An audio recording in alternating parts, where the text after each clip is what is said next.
আসসালামু আলাইকুম প্রিয় অষ্টম শ্রেণীর শিক্ষার্থী, আশা করি তোমরা সবাই ভালো আছো। আজকে আমরা তোমাদের ষষ্ঠ পর্বে স্বাগতম। আজকে আমরা এই ষষ্ঠ নম্বর 6 নম্বর পর্বে আমরা কি সমাধান করব জানো?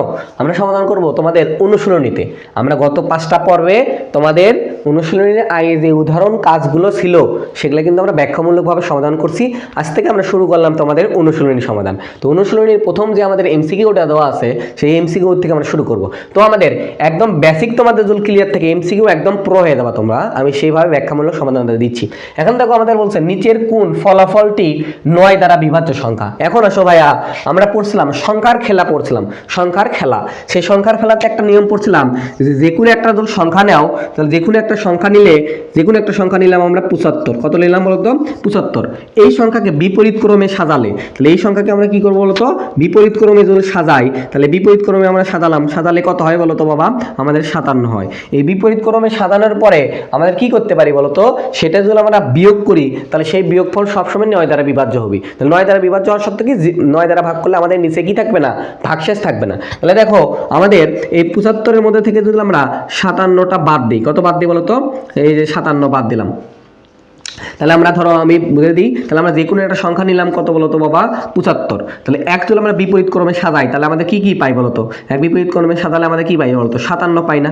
একজন আমরা বিয়োগ করি, তাহলে বিয়োগ করলে কি হচ্ছে বলতো? এখানে আছে 5 নিচে 7, তার মানে 15। তাহলে এখন কত হচ্ছে বলতো? 8 হচ্ছে। তাহলে এবার আসো, হাত থাকলো 1, সে 1 এর মধ্যে দিলাম, তাহলে 6 আছে, কত হলে 7, 18। এবার দেখো তো 18 যদি আমরা 9 দ্বারা ভাগ করি, কয় দ্বারা ভাগ করি? 9 দ্বারা ভাগ করি, তাহলে কি হয় বলতো? 2 হয়। তাহলে এখানে কি আমাদের কোনো ভাগশেষ থাকতেছে না? এটা আমাদের কই থেকে আসছে?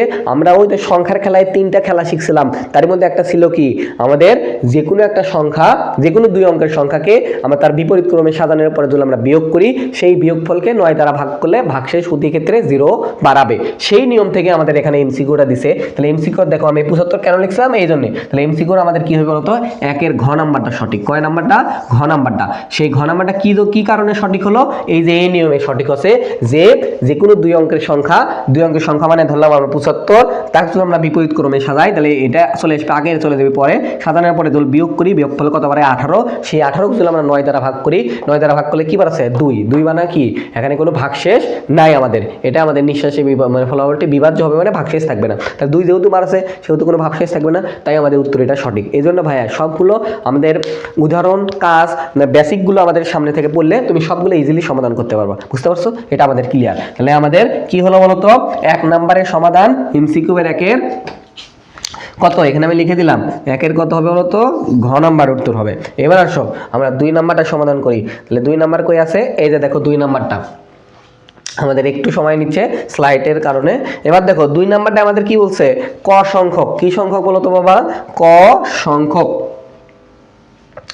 আমাদের 2 নাম্বারটা সমাধান করবো। এবার দেখো আমাদের 2 নাম্বারে কি দেওয়া আছে বলতো? 2 নাম্বারে দেওয়া আছে ক সংখ্যক ক্রমিক স্বাভাবিক বিজোড় সংখ্যার যোগফল কত? ক সংখ্যক ক্রমিক স্বাভাবিক সংখ্যার ক্রমিক স্বাভাবিক সংখ্যার যোগফল কত? এবার আসো, তাহলে আমাদের ক সংখ্যক মানে অনির্দিষ্ট, তাহলে আমরা ধরলাম বিজোড়।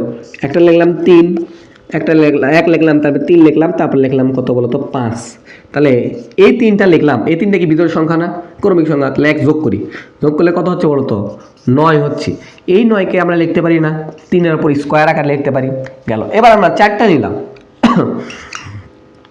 এত প্লাস এত প্লাস এত এত, এর 4টাই কি আমাদের বিজোড় সংখ্যা না? আমি কিন্তু ওইটার উত্তর বুঝাচ্ছি, মানে ব্যাখ্যা সহ। এই 4টা যোগ করলে আমাদের কত হচ্ছে বলতো? 9 × 16। তাহলে আমরা এই 16 কি লিখতে পারি না? 4-এর উপর স্কোয়ার।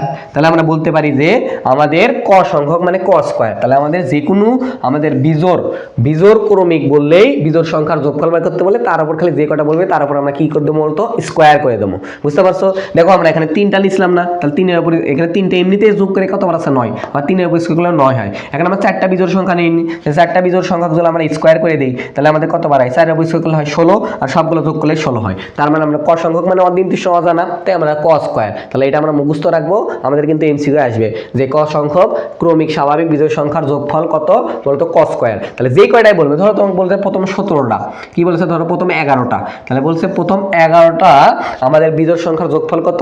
তাহলে আমরা কি করবো বলতো? 11-এর উপর স্কোয়ার করে দেবো। তাহলে 11-এর উপর স্কোয়ার করে দিলে আমাদের কত হচ্ছে বলতো? 121। কত হবে বলতো? 121। তুমি সবগুলো এরকম করে প্রথমে 11টা বিজোড় সংখ্যা লিখে দেখো, সবগুলো যোগ করে কত বাড়াবে? 121 বাড়াবে। বুঝতে পারছো? তাহলে আমরা এটা মুখস্থ রাখবো, খুবই গুরুত্বপূর্ণ। এটা কিন্তু আমি ব্যাখ্যামূলক দিলাম। তাহলে 2 নম্বরের উত্তর কত হবে বলো তো আমাদের গ। 2 নম্বরের উত্তর কত হবে গ নাম্বার। তাহলে এটা আমরা ব্যাখ্যাটা ক্লিয়ার। এইবার আসো আমরা তাহলে কি করবো বলতো 3 নাম্বারটা। তাহলে আমাদের 3 নাম্বার এমসিকিউ কি দিছে, 3 নাম্বার এমসিকিউ খুবই গুরুত্বপূর্ণ একটা এমসিকিউ দিছে, এটা একটু আসতেছে আমাদের নেটের সমস্যার জন্য। দেখো 3 নাম্বার এমসিকিউ আমাদের বলছে যে প্রথম 3টি বিজোড় স্বাভাবিক সংখ্যার যোগফল একটি।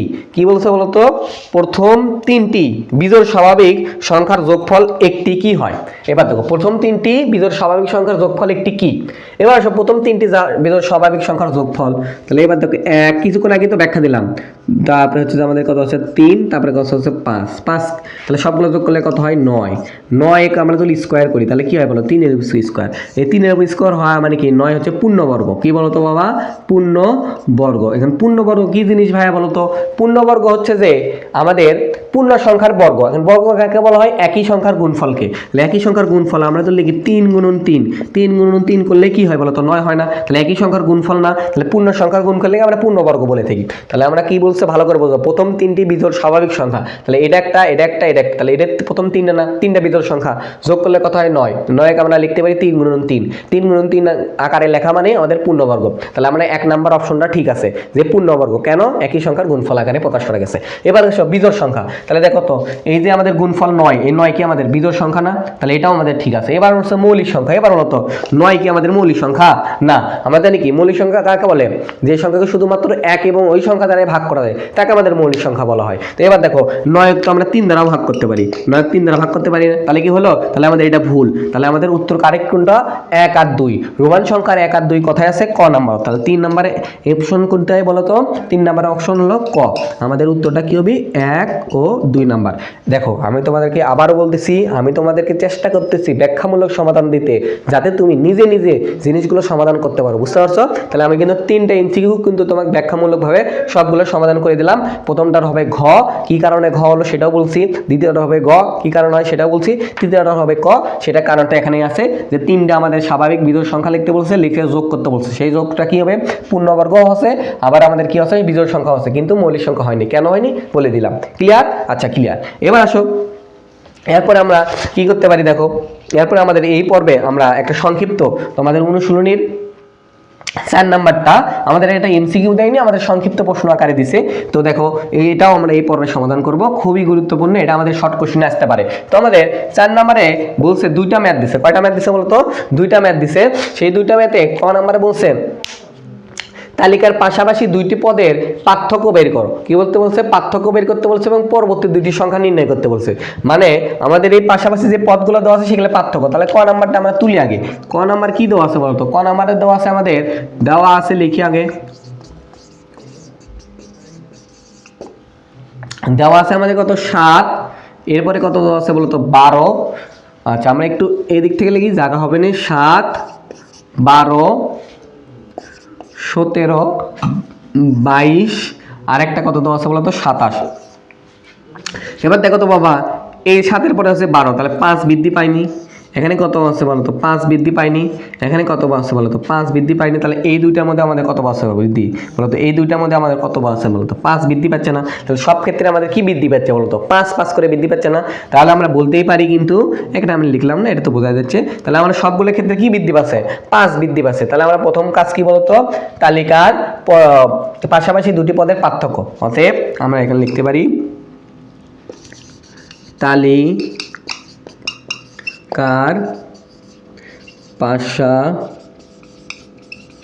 পাশাপাশি 2টি পদের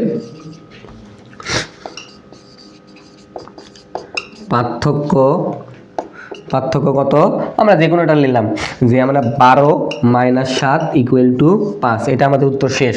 প্রথমে একটা উত্তর করতে বলছে পাশাপাশি 2টি পদের পার্থক্য কত, তাহলে 12-এর মধ্যে থেকে 7 বাদ দিলে 5 হয়। এবার আসো কি বলছে, তালিকার পরবর্তী 2টি সংখ্যা। তাহলে আমাদের কি আছে, এই 7-এর পরে 5 যোগ হয়ে 12 হয়নি, তবে 12-এর সাথে 5 যোগ হয়ে 17 হয়নি, 17-এর সাথে 5 যোগ হয়ে, তাহলে আমরা লিখতে পারি যে অতএব তালিকার পরবর্তী 2টি সংখ্যা কি হবে বলতো, 27-এর সাথে 5 যোগ হবে। তাহলে 27-এর সাথে 5 যোগ হলে কত হচ্ছে আমাদের, 27-এর সাথে 5 যোগ হলে 32 হয়।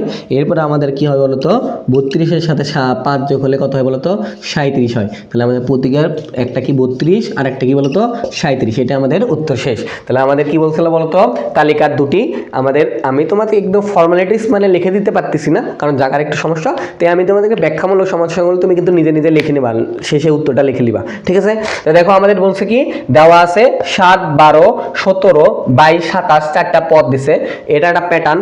এই প্যাটার্নের পাশাপাশি দুটি পদের পার্থক্য বার করতে বলছে, পার্থক্য মানে বিয়োগ। তাহলে যে কোনো একটা পদ তার পূর্ববর্তী পদের মধ্যে বিয়োগ করে দিলাম। তাহলে যে কোনো পদ ধরে নিলাম 12, 12 আগে 7 আসলো, বাদ দিলে কত হচ্ছে 5 হচ্ছে, এটা আমরা করলাম। এবার বলছে পরবর্তী দুটি পদ, তাহলে পরবর্তী সংখ্যা বার করতে গেলে আমাদের করতে হবে কি নিয়মে এগুলো হচ্ছে, মানে কি নিয়মে বৃদ্ধি পাচ্ছে বা সামনের পদগুলো হচ্ছে। এবার যদি একটা জিনিস লক্ষ্য করো, আমাদের 5-এর পরে কত হচ্ছে 12, তাহলে 5 যোগ হচ্ছে, আবার 12-এর পরে হচ্ছে 17, এখানেও 5 যোগ হচ্ছে, এখানেও 5 যোগ হচ্ছে। তাহলে আমরা যদি শেষ পদ কত আছে 27, এর সাথে যদি 5 যোগ করি তাহলে একটা পদ পাচ্ছি না। তাহলে 27-এর সাথে 5 যোগ করলে হয় 32, আর 32-এর সাথে 5 যোগ করলে হয় কত 37। তাহলে আমরা বলতে পারি আর পরবর্তী দুটি পর 32 আর কত বলতো 37। আশা করি বুঝতে পারছো, ক্লিয়ার? তাহলে আমরা এটা কিন্তু বোঝা শেষ। এবার আসো খ নাম্বারটা।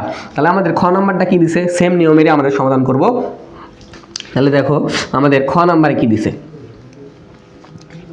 খ নাম্বারে আমাদের, তাহলে এখানে আমরা লিখলাম খালি খ। তাহলে আমাদের খ নাম্বারে আমাদের কি দিছে যে পাশাপাশি এটা সেম, তাহলে আমাদের কি কি দিছে 6 দিছে, এরপরে কত দিছে বলতো 17 দিছে, এরপরে কত দিছে 28, এরপরে কত দিছে 39, এরপরে কত দিছে বলতো 50, কত দিছে 50।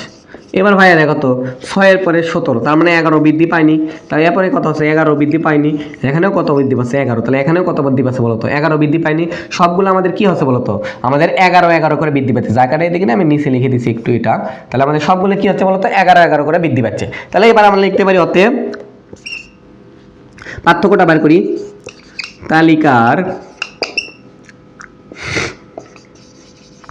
পাশাপাশি দুটি পদের পার্থক্য, পাশাপাশি দুটি পদের পার্থক্য কি হচ্ছে বলতো আমাদের লিখলাম 17 - 6 = 11। এবার আসো আমরা আবার বার করি তালিকার পরবর্তী